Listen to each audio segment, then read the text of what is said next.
संभल की जामा मस्जिद में archaeological survey of India की टीम ने आज सर्वे किया। यह सर्वे इलाहाबाद हाईकोर्ट के उस ऑर्डर के तहत हुआ जिसमें कहा गया है कि रंगाई पुताई से पहले एएसआई अदालत को रिपोर्ट सौंपे। एएसआई कल यानी कि शुक्रवार को इलाहाबाद हाईकोर्ट को रिपोर्ट सौंपेगा। इस रिपोर्ट में एएसआई ने सर्वे में क्या नोट किया है। अब हिंदू और मुस्लिम दोनों पक्षों की नजरें इसी बात पर टिकी हैं। मुस्लिम पक्ष ने कोर्ट से मस्जिद की रंगाई पुताई की परमिशन मांगी है, जबकि हिंदू पक्ष का यह आरोप है कि रंगाई पुताई के दौरान मस्जिद से साक्ष्य को मिटाया जा सकता है।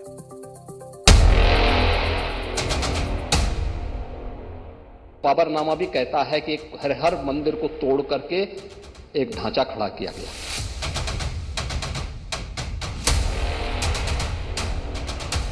संभल की जामा मस्जिद को योगी फोर्स ने चारों ओर से घेर लिया है। किसी भी स्थिति से निपटने के लिए पुलिस तैनात है। पहरा सख्त है, इतना कि 24 नवंबर 2024 को हुई हिंसा की परछाई भी मस्जिद के आसपास नहीं फटके।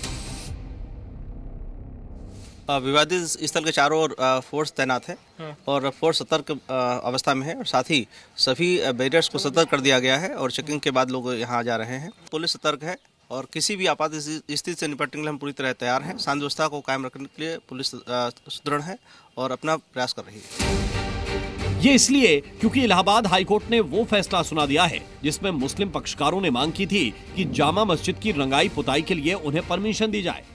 मुस्लिम पक्ष खुश है कि कोर्ट ने उनकी बात मान ली, लेकिन यहाँ टर्म एंड कंडीशन अप्लाई है जिसे बहुत ध्यान से समझने की जरूरत है।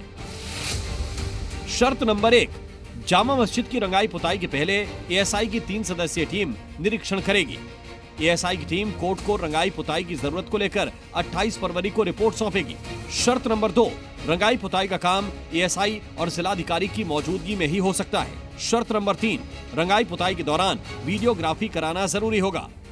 सैकड़ों सालों से रमजान के महीने में रंगाई पुताई सफाई सजावट होती चली आ रही थी। अब चूंकि हाई कोर्ट ने कुछ शर्तों के साथ हमें उसकी अनुमति दे दी है, जिसके लिए हम हाई कोर्ट के बहुत ज्यादा शुक्रगुजार हैं। बेहतर है, सही है, कानून के दायरे में कराया उन्होंने, सही करा। एएसआई ने रोक लगाई थी, क्या कहेंगे? नहीं, एएसआई ने रोक नहीं, स्थानीय पुलिस ने रोक लगाई थी जी। हाँ, तो वो रोक तो हट गई जब उन्होंने इजाजत दे दी हाई कोर्ट ने। तो अब कब काउंसिल किया जाएगा? बहुत जल्दी, रमजान चल रहे हैं ना, 2-4 दिन में शुरू करा देंगे। शाही जामा मस्जिद कमेटी ने रंगाई पुताई के लिए अनुमति मांगी थी, लेकिन स्थानीय प्रशासन ने मस्जिद के एएसआई संरक्षित होने का हवाला देते हुए अनुमति देने से मना कर दिया। प्रशासन ने दलील दी कि इस बारे में एएसआई ही उचित निर्णय ले सकता है, जिसके बाद मस्जिद कमेटी ने इलाहाबाद हाईकोर्ट में याचिका दाखिल कर दी, जिस पर हिंदू पक्ष के लोगों ने ऐतराज जताया। उनका आरोप है कि रंगाई पुताई के नाम पर साक्ष्यों को मिटाने की कोशिश होगी। क्योंकि 1 साल में कोई पुताई खराब नहीं हो जाती, लंबे समय तक 5 साल 6 साल 7 साल तो पुताई चलती है।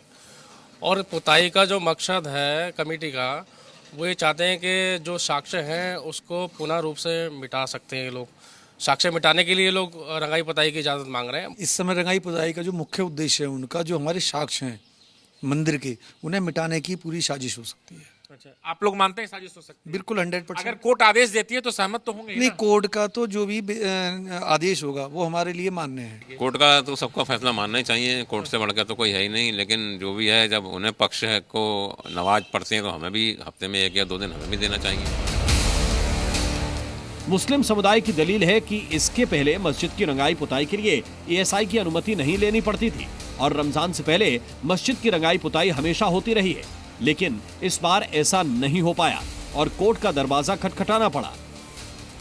इलाहाबाद हाईकोर्ट की सुनवाई के बाद मुस्लिम समुदाय भी खुशी जता रहा है।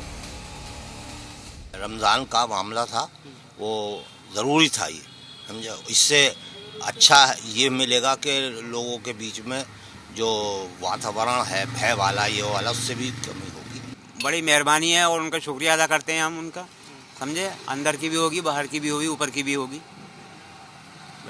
हर बार होता है, इस बार थोड़ी सी दिक्कतें हो गई थी। हाँ, हर बार होता है। हाँ, आपके तो थोड़ी दिक्कतें हो गई थी। हाँ, बहुत अच्छी खबर है, बहुत अच्छी खबर है। ये हाई कोर्ट का हम तो शुक्रगुजार हैं कि उन्होंने इस बार ये इजाज़त दी हमें, और बहुत बढ़िया हुआ ये काम। कम से कम 1 हफ्ता तो लगेगा इसमें, रमज़ान चालू हो जाएंगे और उससे बहुत खुशी हासिल हुई हमें तो। अब आते हैं उस सवाल पर कि एएसआई की टीम इलाहाबाद हाईकोर्ट को मस्जिद में निरीक्षण के बाद जो रिपोर्ट सौंपने वाली है उसमें क्या होगा। क्योंकि हिंदू पक्ष के इस दावे को सिरे से खारिज नहीं किया जा सकता कि रंगाई पुताई के दौरान उन अवशेषों को हटाया जा सकता है जो जामा मस्जिद के पहले हरिहर मंदिर होने का सबूत है। हालांकि रंगाई पुताई के दौरान वीडियोग्राफी होती है, एएसआई की टीम मौजूद होती है और खुद संभल के डीएम देखरेख करते हैं, तो साक्ष्य मिटाने की आशंका पर विराम लग सकता है। लेकिन हिंदू पक्ष का एएसआई की रिपोर्ट आने के बाद क्या रुख होगा, ये भी देखना बहुत जरूरी होगा।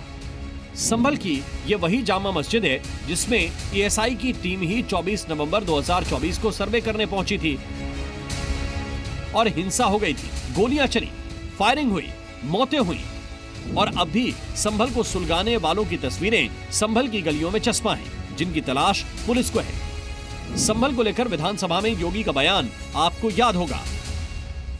हमारा पुराण भी इस बात को कहता है कि भगवान विष्णु, श्री हरि विष्णु का 10वां अवतार संभल में ही होगा, उसी संभल में होगा। हिंसा भड़कने के बाद संभल लगातार सुर्खियों में है। इसका कारण है संभल के कई स्थानों में मौजूद हिंदू मंदिरों का साक्ष्य सामने आना।